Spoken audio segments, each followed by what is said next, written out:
ఇందులో ఉన్న స్టిప్ ఇదేమి నేను ఇందాక చెప్పిన కదా చెక్కు పట్టుతో తయారైంది. ఇది జస్ట్ మాయిశ్చరైజర్ అన్నట్టు. మరి దీన్ని చూద్దాం, దీన్ని ఏంటో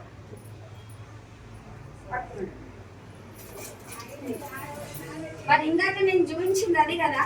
ఇది చూడండి, మన డియో గార్డెన్. ఇది మన వెస్టేజ్ ప్రోడక్ట్ అన్నట్టు. బంగారం లాంటి మనకేంటంటే జ్యువెలరీ మీదకి వేస్తే అందం వస్తుంది, ఇది వాడితే ఆరోగ్యం వస్తుంది. ఫస్ట్ ఆఫ్ ఆల్ అనా కదా. మరి ఏంది మేడం ఈ డియో గార్డెన్ స్పెషల్ ఏంది? మన టీవీలో అడ్వర్టైజ్ చేసిన మనం వాడితే అనారోగ్యం వస్తుంది అంటారు కదా. మరి ఇది వాడితే ఏమవుతుంది అంటే చూడండి, ఇది ప్యూర్ అల్యూమినియం కవర్ తోటి తయారై ఉంటది. చూడండి దీని ప్యాక్. దానికైతేనేమో ఓపెన్ చేసా అదే ఒక హోల్ లాగా పడుతుంది, అది అట్లనే ఓపెన్ అయ్యి ఉంటది అనా కదా. దాని మీద కొన్ని బ్యాక్టీరియాలు వాళ్తుంటాయి, ఈగలు ఆల్తాయి, దోమలు ఆల్తాయి, అయినా కూడా దాన్ని పట్టించుకో. మరి చూడండి ఇట్లా ప్యాకప్ ఉంది, ఇది ఇట్లా ఓపెన్ అవుతుంది. ఇది ఇలా 6 చిన్నవి ఉంటాయి, 4 ఏమో చిన్నవి ఉంటాయి, 6 ఏమో పెద్దవి ఉంటాయి ప్యాడ్స్. అంటే మనం యూజ్ చేసే ఫ్లూయిడ్ని బట్టి ఉంటుంది అది.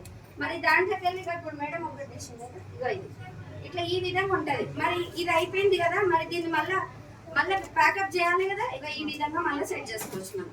ఓకేనా? దీని పక్కన పెడుతున్నా చూడండి, ఇట్లా ఉంటది. ఇందాక నేను తీసిందేమో ఇట్లా ఓపెన్ ఉంది, జస్ట్ పీకేస్తే మనకు డైరెక్ట్ ఓపెన్ అవుతుంది. మరి ఇది చూడండి ఎంత సెక్యూర్ ఉందో.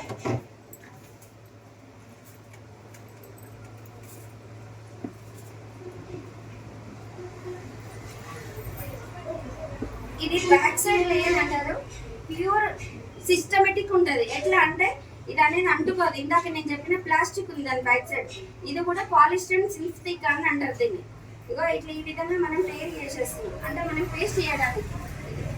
ఇది పోయింది కదా. ముందరంగా చూడండి, ఇది ప్యూర్ కాటన్ సైడ్. ఇందాక నేను ఏం చెప్పినా, నేను పాలిసింథటిక్ అని చెప్పిన దాంట్లో ఇది ప్యూర్ కాటన్ ఉంటది. మరి ఇది కూడా లేయర్ తయారు చేస్తున్నాను నేను. దీన్ని తీసేసిన, ఇది ఓపెన్ చేసిన. చూడండి ఇది ఈ మధ్యలో పింక్ కలర్ కనిపిస్తుందా మేడం? అందరికి కనిపిస్తుందా?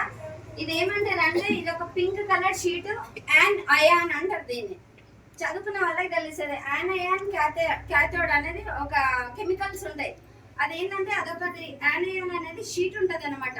ఇదేంటిది మరి దీని మధ్యలో ఏం జరుగుతుంది? ఇందాక చెక్క పొట్టు మీద డైరెక్ట్ పడుతుంది, అదే మళ్ళీ లోపలికి రిలీజ్ అవుతుంది, అవునా?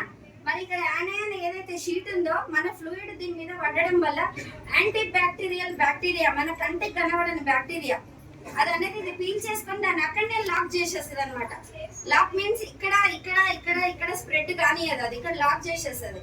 ఏమైతుంది, మనం మార్నింగ్ నుంచి ఈవినింగ్ వరకు మనం వాడినా కూడా ఎలాంటి సైడ్ ఎఫెక్ట్స్ అనేది రాదు. ఇంకోటి